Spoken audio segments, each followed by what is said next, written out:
We're coming on the air with developing news out of the Middle East, and no word yet on whether the Iranian president has survived a helicopter crash. State media reporting that crash earlier today. As you can see, look at this, just how thick the fog was in the area near where it happened. In just the last couple hours, officials say they've pinpointed the chopper's location, and now the Iranian military is descending on that spot after getting a cell signal from one of the crew members on board.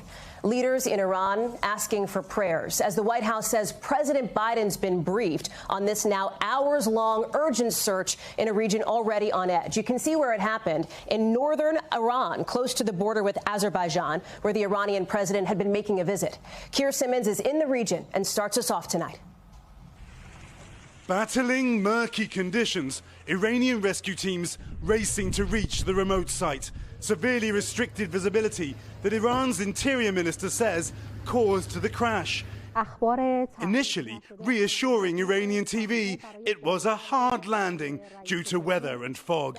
Iran's president Ebrahim Raisi pictured on board the helicopter today with the foreign minister who's also missing tonight.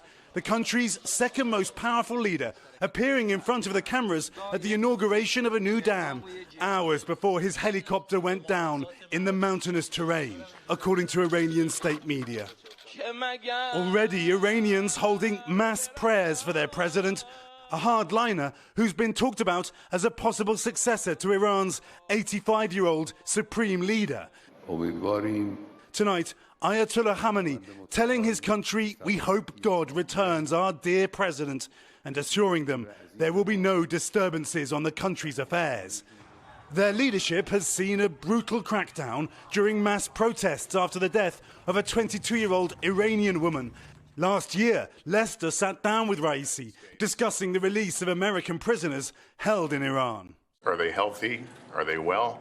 They are very healthy, and according to our latest information, they are in full health. But today's tension in the Middle East does not appear to have played a part, U.S. lawmakers say. I've just spoken to the intelligence authorities. At this point, there is no evidence of foul play. It looks like an accident. Darkness fell hours ago in this region, and still no news. The White House says the president is being kept up to date. Another unexpected turn of events in the Middle East already reeling. Hallie? Keir Simmons in Dubai, thank you. I want to bring in White House correspondent Aaron Gilchrist. Aaron, what else are we hearing from the U.S. side? Well, Hallie, the White House is monitoring this closely. There are already very real fears that the Israel-Gaza war could spark a larger regional conflict. You remember, Israel and Iran attacked each other directly just last month.